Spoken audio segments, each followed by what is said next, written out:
নমস্কার বন্ধুরা, তোমরা স্ক্রিনে দেখতে পাচ্ছ যে একটা তালিকা দেওয়া রয়েছে এবং সেই তালিকায় রাজ্য সরকারের কত শূন্যপদ রয়েছে সেই নিয়ে একটা বিস্তারিত তথ্য। তবে এই তথ্য আমি একদমই যাচাই করিনি বা আমার চ্যানেল যাচাই করেনি।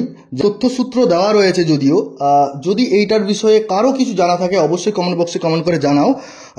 দেখো, তালিকা নম্বর 4-এর ক্ষেত্রে দেখা যাচ্ছে যে শিক্ষকের শূন্যপদ মাদ্রাসা 10,000, প্রাথমিক শিক্ষক 1,90,085, মাধ্যমিক শিক্ষক 1,39,295, উচ্চ মাধ্যমিক শিক্ষক 23,711, প্রধান শিক্ষক 5,824, শিক্ষাকর্মী 29,235, টোটাল সর্বমোট 3,98,150।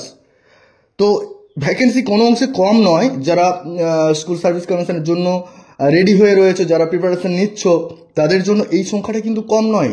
জানি না এটা সত্যি কি মিথ্যে, তবু এই যে তথ্য দেখো, তোমরা ইয়েটা দেখতে পাচ্ছ, তোমরা মোটামুটি এটা যেটা ছাপানো হয়েছে এটা হয়তো কোনো একটা হয়তো হতে পারে পেপার, হতে পারে পেপার না হলেও কোনো কিছুতে ছাপানো হয়েছে সেটা কিন্তু বুঝতে পারা যাচ্ছে। তো এই বিষয়টা কোনোভাবেই বুঝতে পারা যাচ্ছে না যে এটা কতটা সত্যতা রয়েছে, কতটা সঠিক খবর একদমই জানি না। তবুও আমি দিলাম একটাই কারণ যে এটা সম্পর্কে যদি কারো কিছু জানা থাকে অবশ্যই কমেন্ট করে জানাতে পারো, ঠিক আছে?